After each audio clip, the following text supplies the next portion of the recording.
What up? Welcome to the RegioTejano podcast. And today we got a special guest. We got the Chicago rapper in the house. We got AlmightyBlessing. It's Almighty Blessing, straight out of Little Village in Chicago. I'm out here, man, just showing some love out here to Houston and Texas. So everybody Mm. out there, man, much love. Okay, that's what's up, man. And for a lot of people who don't really know anything about Chicago, just let everybody know what's up with Little Village. Like, what's Little Village? Why is it important? So Little Village is the last Latino community in Chicago that has a strong Latino culture. So the Mexican culture, they call it out here Little Mexico. Um, and there's a lot of stuff that's been going on with the racial profiling between minorities and the police department. It's been getting very hectic. So uh, Little Village has played a huge part in what's been going on with the police department and the police brutalities. So yeah. Okay. And one of the reasons why I first heard about you is because I saw that you're doing like a lot of positive stuff out there in Little Village, like you're bringing the blacks and the browns together. Because Yes. there was something that happened a couple weeks ago that kind of caused a rift, and I guess it kind of hurt some of the community. So now like we're trying to, I see that you guys are trying to rebuild, trying to bring back that trust. I was wondering if you could speak on that. Yeah, so the thing that caused the major rift wasn't necessarily the looting and the rioting. It was the message that some of these rappers who are close to mainstream already relaying to their community. So, for example, FBG Duck, he's a famous rapper out here in Chicago. Um, so he released a message stating that he didn't like what the Latinos were doing with the community, and that everybody that was African American should get together and go kill as many Mexicans as they could. So I heard that message. Unfortunately, the message was delivered the day after we had already squashed beef between the Black community and the Latino community. So prior to that, I'm gonna go back a couple of days. There was a lot of lootings going on in Chicago and a lot of riots. A lot of tension between the minority communities and the police department, to the point where they started breaking into stores, they started looting stuff, you know. Um, but what I didn't understand is why they were doing it in their neighborhoods. My like I was telling people, the neighborhoods, and I live in Little Village. Little Village is composed mainly of immigrants, people who have families who live down the street. So all these families are old, all these older guys and females that own businesses and don't have the means to get security or protect their business from lootings. um, I mean, we needed to step up, right? We need to help our community. If we don't help each other, who will, right? The police department wasn't really gonna do much, so we took it upon ourselves to, you know, uh, catch anybody that was trying to loot out here and stop them. It did get violent, unfortunately, but I mean, it was at that point where violence was coming towards us, so we had to react in a violent way as well. And it's not right, and I know it ain't right. And that's how that race thing, that rift happened, because um, then the African American community automatically thought we were targeting blacks and only blacks, um, which was not the case. We were just targeting looters that were trying to break our stores down. So then we try to make it clear, we're just helping our community. We're not gonna let just anybody come in here and destroy our neighborhood, because I mean, we're gonna have to rebuild that neighborhood, and unfortunately, Yeah. most of the business owners out here in Little Village don't have the funding to rebuild from the ground up. They don't have. I don't know if you guys are aware of this, but most of these businesses out here in Little Village, they don't have. They don't have the same. They don't go through the same process as a regular business owner would go through. So most of these businesses are under the table. They don't have insurance. They don't have government assistance. None of that. So if their business breaks down, then they have nothing else to look forward to. They just gonna have to start again from zero, you know, and that's something we don't want to happen, because that affects us greatly, you know. Like I tell people all the time, I go to that corner store and I get myself my my groceries from there. You know, I don't go to Walmart. I don't go to Target. I don't go to no big areas. You know, I go to my neighborhood store, because we're supposed to uplift our community, and by shopping in our local stores, in our local grocery stores, we're helping build our community up even more. Um, but that's what started the rift in Little Village, you know. And then rappers were hearing about. There was a hoax, by the way, uh, that an African American pregnant woman was driving through Little Village, and the gangbangers surrounded her vehicle, took her out of her car, beat her up, and killed her. Um, Damn. of But that was course, just a hoax, though, right? yeah, it was a lie. It was a lie. Yeah. The proof and everything was already posted online. So me, as being an influential rapper in Little Village, and a lot of people know who I am in Chicago, um, I decided to step up and be like, "Whoa, I'm gonna contact my brothers from the West Side, you know, the African American rappers, and see if we could make something happen." So they invited me to their podcast. I got in their podcast, and we talked about it. We squashed beef. Nobody was standing up. See, what made us look bad was that the Latinos from Little Village that are an influence to the community didn't speak up. They stayed quiet. The African American community wasn't necessarily acting out in anger. They were trying to figure out. They were trying to get answers. They were trying to see if it was race related, or if it was just looters getting stopped. And that was the confusion right there. But during this time where they were trying to get people to get on podcast and talk about what's really going on, somebody from inside, nobody was stepping up. So how does it look like? It makes us look like criminals. It makes us look like we're wrong, like we were the ones that were really trying to target just African Americans. That's not what we were doing.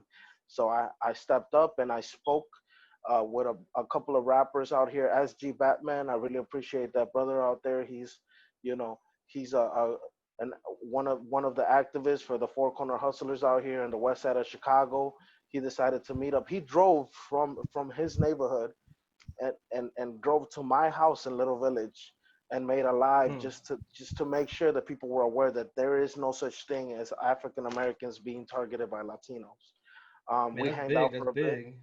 Yeah, it is. And I told him, you know, I respect him for that. And I told him, you will always have my respect, because it takes that one person to be that leader and cross that line, that border that's dividing us, in order for him to show that there really isn't no negativity in between us. We're all one. We're all together. We're supposed to be together. So he came out here. He put me on his live. I put him on my live. Then, you know, the wave started going that same day. Everybody started getting together in Little Village. A bunch of activists from the African American community started coming over here to Little Village. Even a famous guy, they call him the Black Cowboy. I don't know if you guys ever heard of Yeah, I him. seen it. I saw the video. Yeah, Yeah. yeah. He came out here. He came out here with a Mexican flag. But if we hadn't had that conversation that prior day, that wouldn't have never happened. So I'm happy that at least the movement that we started actually, you know, took flight, because I'm gonna be honest with you. If we wouldn't have squashed that beef, those those those next days would have been very bloody.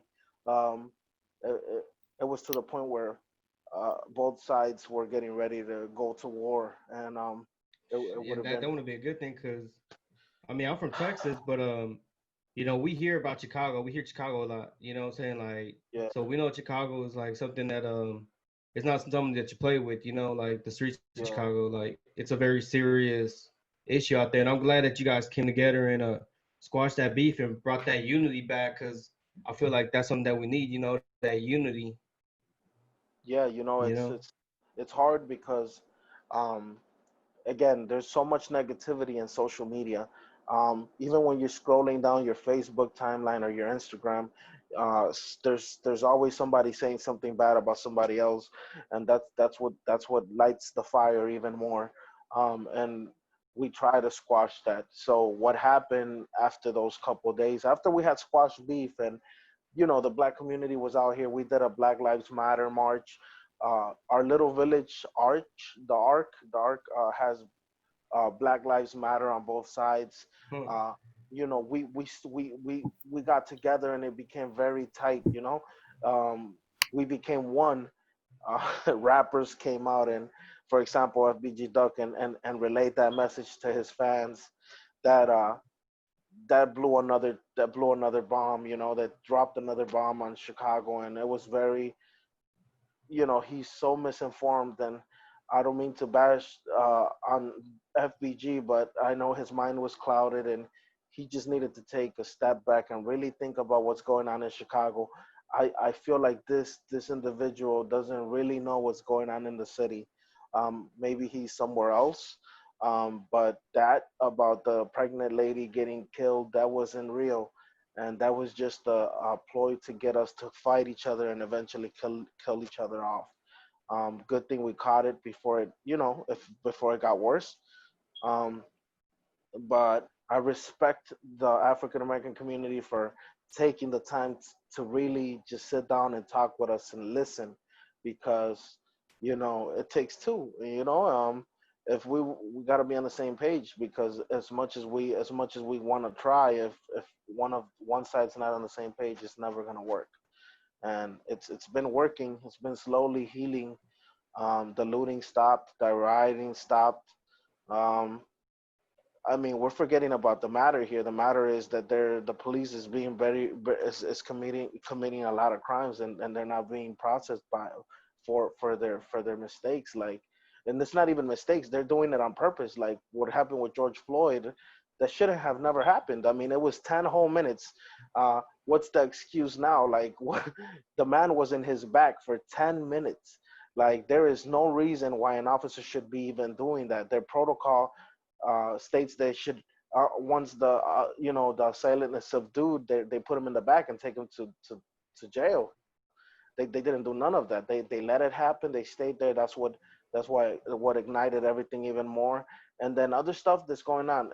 There's a lot of things that go on in Chicago that a lot of people don't realize. But the police department out here, they've been doing a lot of corrupted stuff for years. Me, I've had times where they picked me up when I was younger and they take me to an and one of my ops hood, they'll be like, oh, they'll throw me if I wasn't getting along with the guys across the street, and they'd catch me and they didn't find anything on me, they'd get aggravated because I wasted their time. They'd pick me up, take me to that neighborhood, and tell them that I'm there so they could try to kill me. See, the thing about it is that a lot of these dudes out here in the street, they know the reality of what the police is doing. So when that happens, instead of chasing me down, instead of trying to fight me, they give me a pass and they let me go. And I respect that. That's why I think that there is people out there that think the same way I do, that want to squash that gang beef, because at the end of the day, that gang beef is just creating more borders, dividing us even more. And if we were to get rid of those borders, imagine how strong we would be. It's time for us to just get rid of that negativity. I'm not saying drop your flag. I'm just saying unite the flags, tie them together, make all the flags one. You see what I'm saying? Yeah, I know what you're saying, and I think that's real big, and I think that I see a lot of people going that route. I know in California, you got a lot of the gangs out there that got beef for like I know in South Central you got like a big gang between like the Crips and the Florencia, and they squash their beef. You got other gangs like the A Trays and neighborhoods, like they squashed their beef after Nipsey died. So I see a lot of people going through that peace route because too many homies are just getting locked up. Too many homies are going to prison, and instead of us filling college rooms and going out there and getting those high paying jobs, we're just getting locked up, getting on probation, and that's closing doors. You can't get a good job that you might want to get in the future. So I mean, I think it's real big that you're being a big influence in that, and you're kind of promoting that message for that people that just stop all the BS and like let's get to we don't have to be kumbaya, but let's just give each other that respect so that we can At least grow, get a pass, benefit, and yeah, that Yeah. way we can just grow, benefit, and keep that money going, man. Instead of stopping the money being crabs in the bucket, you know what Yeah. I'm saying? We're gonna get out of that, and I see you shining. I'm not gonna hate on you and try to stop your shine. You know, I'm gonna just big you up and, hey man, you know what? You came from my neighborhood.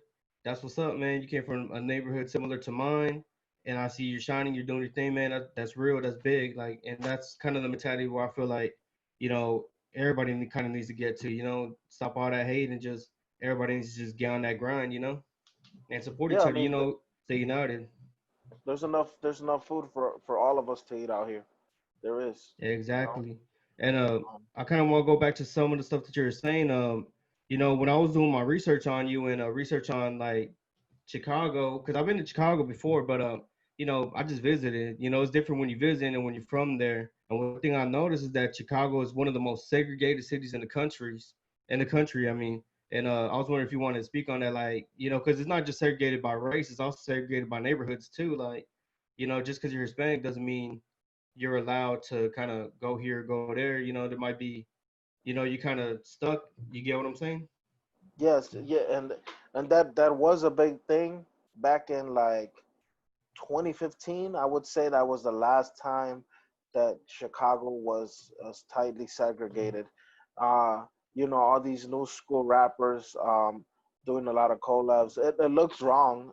It looks wrong that they're making music with their ops and stuff. But it's actually it's good because um, now these new young cats in the neighborhood, they're seeing that, oh well shit, there's a king and a GD making a song together. Why am I beefing with the dude across the street?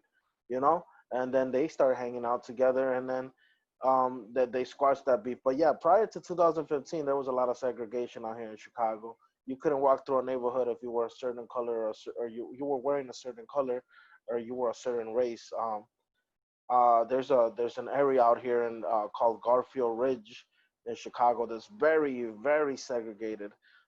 Still to this day, it's majority Caucasians out there, and most of them are Irish, from Irish descent or Polish descent. They don't like Latinos or blacks. I've had my buddy out there get stopped by the police. When we were younger, we'd go out there and we'd get stopped by the police, and they stop us for walking and be like, what are you doing with this? Like they've told my guy, what are you doing with this spick? What are you doing with this wetback? Try to entice, try to press some buttons to get us to fight them, so they could get an excuse to lock us up and beat us up. Um, Even the neighborhood, they'll call the police on you just for the way you look. Um, I've witnessed with my own eyes a bunch of white kids, get together and beat up a couple of Mexican kids and a couple of black kids because they're black or because they're Mexican. A lot of people don't realize that, but there's a lot of racism out in the United States. You just don't see it, and people don't want to see it. But I notice it. I notice that, like I said, that area, Garfield Ridge, is known for having a lot of racists. And most of these kids that are beating up these other kids, their parents are police officers, firefighters. So what can you really do? You beat up that kid. That next thing you know, that kid goes tells his dad, and then you got like 20 cops in your house, and they're kicking your ass in the alley and taking you to jail. You see what I'm saying? Is you can never win. You can never win, and it's a shame of how they're really treating us out here and how segregated those neighborhoods are. That's one of the neighborhoods that I have a problem with, and I hope there's Mexicans moving into that neighborhood. There's the black community coming up, moving into the neighborhood as well, um, and these people that they're getting very aggressive when it comes to the minorities moving into their areas. But yeah, that's part of the thing that's the problem out here in Chicago, just the segregation. But not anymore past 2015 out here in our areas. The blacks and the Latinos, I tell people, I'm not one to talk. I grew up in the east side of Chicago. I grew up. We were one of the only Latino families in the neighborhood, and everybody else was black. Everybody I went to school with was all black. I was one of the only Latino kids they had in that school. Um, and then I grew up over there. Then I moved to Little Village, and it's all Latinos. You see what I'm saying? It's just you gotta grow up in the area for you to know people to be able to hang out there, because there's a lot of bloodlust and a lot of hate in Chicago for things that have happened for years. For Let me give you an example. My homie got killed like 6 years ago, and I know what gang killed him. My mentality a couple of years ago was close-minded. I would be like, anybody that has those colors is gonna get moved on. I don't care if they're not gang affiliated. I don't care if they were just wearing the colors, just disrespecting me just by wearing those colors.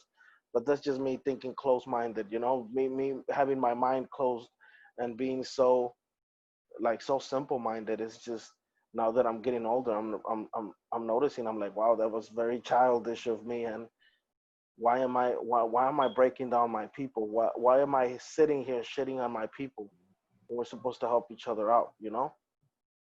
Yeah, and that's big. That shows a lot of growth, because especially when you're younger, when you're a young buck, you kind of want that beef, but then once you get older, you start realizing, man, a lot of that's pointless. It's just gonna cause a lot of heartache. But speaking on that, I see that that actually reflects on your music too. Like I just heard the new song that you uploaded. It's called "Stand Up," correct? Yeah, stand up. Stand up, and you on that song, like you're speaking on like pretty much on what's happening. You speak on everything from George Floyd to kids in the ICE detention centers. And I was wondering if you could break down that song and just kind of explain to the audience like a little bit what that song's about. So, I just got tired of how the police department were treating our minority families, like our people. Just uh, I hear in the news all the time somebody dies, and then I search these people up, and they have families, they have kids, they left behind. What are we telling their kids? Um, the police department killed them, and the police department's supposed to be the good guys. So I don't mean to spread hate against the police, but it is the fucking system. The system is there, and it's there to destroy us. It's there to break us down. So the reason I made the song is I wanted to spread awareness of what's really going on. A lot of people don't know because the media seems to shut everything down real quick when it starts being information starts being released, and nobody's talking about these detention centers. Nobody's talking about how the children barely get to shower, barely get. I have a buddy who just got released from a detention center, and he was in there for about a month. He said that they would give him a bologna sandwich and a little cup of water and a little bag of chips twice a day. That was their meal. So that sounds very inhumane. And he said sometimes you wouldn't even be able to shower, and if you needed to use the restroom, there was no room, no private room where you would use the restroom. They would use the restroom in front of everybody that was there, women and children included. That's they're treating our people like less than animals. um and he said there was no privacy for nobody. It smelled, it reeked in there because there was no time for them to give them time to shower, and they wouldn't even get no sleep. Like every 2 hours that the police officers or the ice officers would come through and run names every 2 hours to make sure that people wouldn't sleep. He said the most sleep he got in there was 2 hours because they would call your name out, and if you didn't answer them because you were that asleep, they'd come into the cell and beat on you or pick you up and do shit to you. Nobody's talking about that. And another thing that nobody's talking about is all these children that are going missing. Where are they going?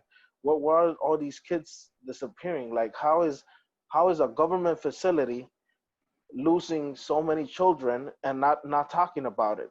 Why is nobody acting up? Where are these children going? You know, I'm thinking in my head that they might be selling our kids to rich sick individuals that I don't know what the hell they're using our kids for. You see what I'm saying? Yeah, that's Nobody's true. talking Like about that. a lot of people go missing, and I mean, and the sad part is that some of those are like babies are like they can't even speak, and yet they They do roll can't. call. They do roll call, and oh well, I've heard reports of there was a mother that received the wrong baby. They turned the wrong baby into her. She's like, they gave her the baby. They're like, this isn't my baby.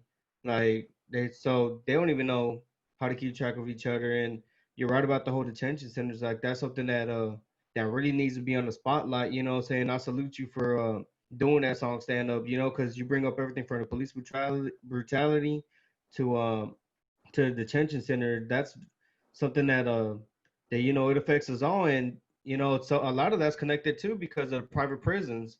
I remember back in the '90s, nobody cared if you had papers because I'm in my 30s. I remember growing up, a lot of people didn't have papers back then, and nobody really tripped on them. It wasn't until they opened up all these private detention centers that, oh, now they want to, they want to deport more people, or they want to lock more people up, because they're profiting off of that. Ye- So I yeah. think it's real big that you're doing that song. And say I'm gonna promote it as much as I can, because people need to hear that. People really need to pay attention to what's going on, like you said. You know. Yeah, in the next two Uh, weeks, I'm gonna drop the song, and I'm gonna drop the video. I mean, the music video for the song. yeah. It's gonna revolve around, if you guys hear the song, it's talking about how I'm intoxicated and I'm driving down the E-way. Just um, the story's gonna go that I'm calling my mom and I'm letting her know they just took my wife and they took my daughter. They picked them up because they didn't have any papers. They picked my wife and my daughter up from school. My wife was picking up my daughter, and then they took him from there. And I can't do nothing. I'm fucking defenseless. And I'm going through that stage where I don't know what I could do. I'm just one person. And and the story goes that I'm driving through. I'm talking about the police brutality. The end of the video. Um, it's gonna end like I'm gonna get stopped by the police, and I know the routine, and this has happened before. I have a wallet, a black wallet. I take out my ID and stuff. I go outside, and they tell me put your hands up because they think I have something. They automatically judge me based on my tattoos or something. I raise my hands up, and I got my wallet in my hand. They shoot me, and that's how the video ends. Because that's the Damn. reality. It's gonna be a Yeah. I mean, strong message. you know, uh, and unfortunately, like that is reality right now. Like cops. A lot of them are scared. A lot of them are trigger happy. And just like you go back to Sean Bell. That dude was about to get married. I think he pulled out his wallet. He got shot, what, 50 times the day Yeah, right when he was about to get married. You yeah, got Oscar Grant over there in Oakland that was just riding the bus, and he got shot and killed. You hear a lot of that. And even out here in Austin, you got a guy out here in Austin. I think his name was Mike Ramos, and he got shot and killed. He had his hands up in the air and they shot him. you know. So I mean, that's something that, like you said, it affects. It's just the reality of what we're living right now. And to me, the saddest story that I saw of like an immigration raid was I don't know if you remember last September. It was like in Alabama where they did an ice raid. It was like the first day of school, and they did like an ice raid on like this chicken factory out there. I think it was like a factory, like a chicken processing yeah. plant. I know what you're talking about. All Yeah, them all them little kids, man, all them little kids, they couldn't even go home because there's nowhere they to had go home no. to. Yeah, it was And that's sad. just Yeah, messed up. I do remember That's that, messed man. up how, that's messed up what was going through us. So to me, man, I mean, I think that's gonna be a dope concept. You know what I'm saying? And man, we just gotta promote that. Or else we gotta promote each other and just like big each other up. When I mean us, I mean like people. I don't. That might be like a gang thing in Chicago. I don't want to get. No, You know yeah, what I'm it saying? is, it is, but people understand. I always Yeah, say, you know what I'm saying? I we was like, gotta I don't uplift know, I don't even know how our to speak sometimes. I'm like, man, I would say my people, my folks, or my gente, but it's like, man, I don't know. I don't want y'all taking it the wrong way over Yeah, there. it'd be like that here in Chicago. I ain't even gonna lie. It's like, man, I want to say this. How do I say this without saying this? Right? Yeah, it is like that. Oh man. But But but, you know, but yeah, I was listening to a lot of your tracks, man, and the one I thought was dope was that Sandman. Sandman. Yeah, Sandman track. Hey, I ain't gonna lie, man. I was bumping that. Like I was cutting the grass jamming that, and it was a beautiful sunny day. I was jamming that. I was like, yo, this like that song hits, man. That song. I'm not gonna lie, yeah, man. I like that Sandman track, because we've all been there. We've all been hungover, fucked up, and yeah. you know what I'm saying. That's just a dope track. I don't know if you want to go into that song, talk about it a little bit. Yeah, so let me make it clear. I don't drink. I don't drink at all. I don't drink, not even beer. Okay. I made the song because my buddy was telling me, he's like, I had just dropped the song that I dropped before that was I know in my YouTube it looks like I dropped ghetto cumbia, but I actually dropped oldies. I dropped oldies right before I dropped Sandman, and my guy was like, "Wow, that oldie song is dope." The old school concept is fucking crazy, you know, like nobody's doing it, you know. So it's something that you can actually grasp, and there's so many people following that. He's like, and there's a thing that I used to listen to a lot that I really like. He told me, he's like, it's, have you ever heard of that little melody called Sandman? I'm like, I don't think so. I'm like, show me. He's like, yeah, yeah. He's like, so he played that that little beat for Sandman. I'm like, what? I'm like, I have heard about this, but I never knew the name of the song. He's like, yeah, it's called Sandman. I'm like, damn, that's crazy. I'm like, he's like, you should make a remix to this, and you should do something for like a comedic type of thing. He's like, you know, since, because I don't know if you noticed, but most of my tracks, they have a bit of something. It's not, I'm very diverse, so I don't just do rap. I in every song I have rap mixed with rock, rap mixed with cumbia, mixed with reggaeton, rap mixed with something, you know.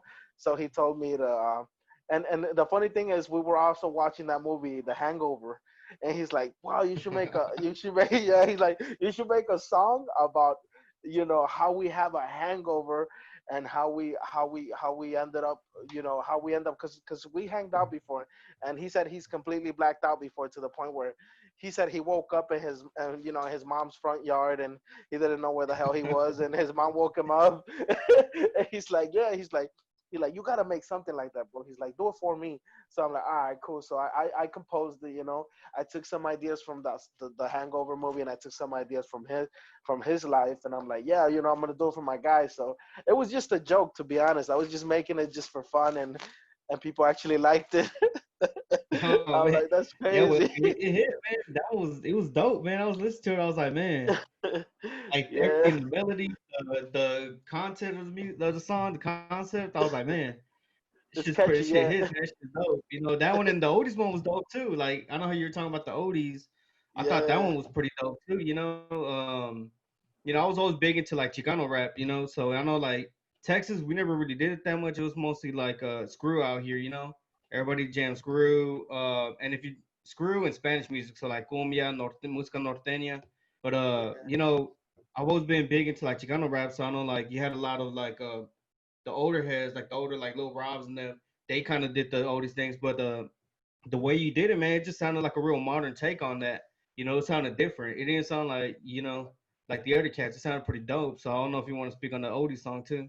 Yeah, I mean, well, I'm gonna be honest. The inspiration I got to do that song was Little Rob. I'm a big fan of the Chicano movement as well. Um, it's crazy because I grew up in Chicago, right? And growing up in Chicago, the Latinos out here, they consider themselves gangsters. They don't consider themselves Chicanos, you know what I mean? And you Yeah. know, my dad and my grandfather were big into the Chicano culture, and my uncles, they were all about the suits and all that stuff. So me growing up with that, you know, I always had my intake on the Chicano culture, and my boys would always be like, man, bro, go back to Cali, bro. Go back to Cali. You don't belong here. You're from Cali, bro. I'm Yeah. like, I'm like, that's crazy because I never been to Cali. I never been to Cali, Oh and man. they're telling me that. You know what I mean? So I'm like, it's just it's just the message behind that, you know. And like I respect the Little Rob a lot for not for not being scared to show his colors, you know, for being part of that influence in my life to be a Chicano, right? I'm proud to be a Chicano.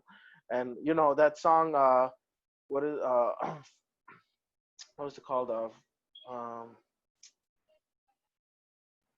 what is the name of that song? Friday Which Night. one? Neighborhood music? The one where he's talking about cruising with his Oh, Summer Jaime. Nights. Summer Nights, yeah, Summer Nights, Yeah, yeah. Summer Nights. That That's I feel actually, good. I feel all right. yeah, yeah. That Yeah, that actually is one. that actually inspired me to do oldies. I'm not gonna lie. I used to always bump Summer Nights out here in Chicago. You know, I never crossed paths with anybody else that listened to Chicano music but me in Chicago.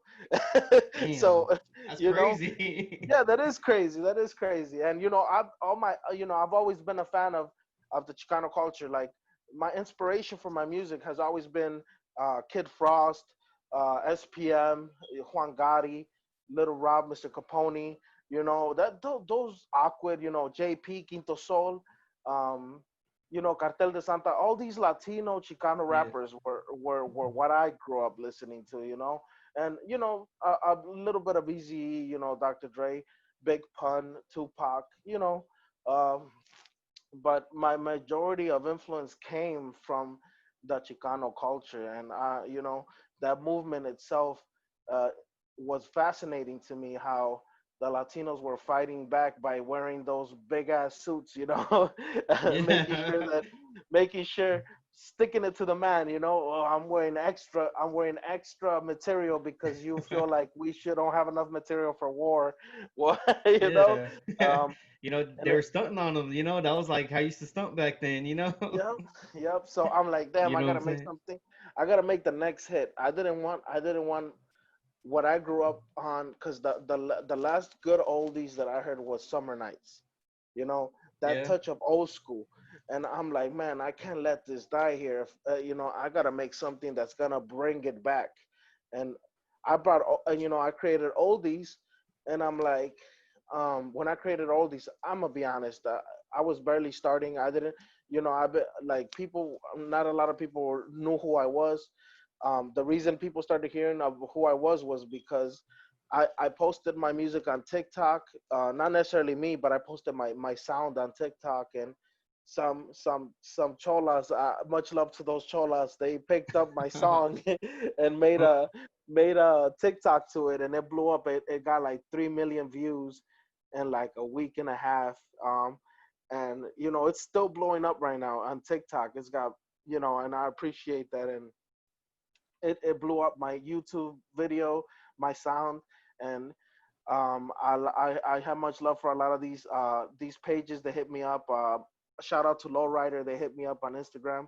Uh, they're telling me to hurry up and make a video so they can post it on their page. I really Okay. appreciate that. So yeah, that's why I made all these. I got inspired, and I wanted to bring that I wanted to bring that old school touch back, because nobody's made another oldie song yet, and I wanted to be that next person. I wanted to leave a mark, and I wanted people to know who I was based off that song, because I grew up listening to oldies, and I would like people to. I would like to bring back oldies. And this is not the last oldies, believe it or not. I'm Huh. working on other projects with old school beats. I'm working really hard, and I'm probably gonna take out more projects in the upcoming months. So y'all gonna be hearing a lot of more oldies. There you go, man. That's dope, man. Like I said, man, those songs hit, man. Sandman, oldies. Um, Yeah, and then you're very diverse too, cause you can go from oldies, Sandman, stand up, where you're talking like a lot of consciousness, and you can go to like I guess I would describe it as like a drill sound with like red rum, and then you got yeah, get a cumbia in there too. So like you can really show off like your lyrical your lyricalness. You get what I'm saying? And yeah, like yeah. get crunk in those songs too. Yeah, I tell people, I'm like, it's about diversity, because sticking to one genre, it's a lot. Like I tell people, I'm throwing a bunch of stuff at the wall. Whatever sticks is what I'm going with. I don't know if you guys noticed, I have another song in there. If you guys want to go check me out, I have a song with a Jamaican, well, a UK artist. He's from Jamaica. He's a reggae artist, and we made a we are merging reggae with reggaeton. And I got a reggaeton song that I made with him, and it came out beautiful. It's a club banger. So like that, Hmm. yeah, I'm even dwelling in that. Like, and I'm Mexican, and I'm making reggaeton. Oh, that's dope, man. Cause hey, when I go to Mexico, I go to you know, my friend's from Monterrey. So when I go to Monterrey, like you see that in the street, you see cumbias colombianas, and you see like reggaeton. Like that's what like Yeah, the that's youth what's is into banging. right now. Speaking on that, what part of Mexico are you from? Is your family from, or So my mom's from Jalisco, and my dad's from Okay, Guerrero. Um, my mom's from Jalisco. She's from Jaramillo, and my dad's from Guerrero. He's from Ojo de Agua. So, okay, that's what's up. um, And the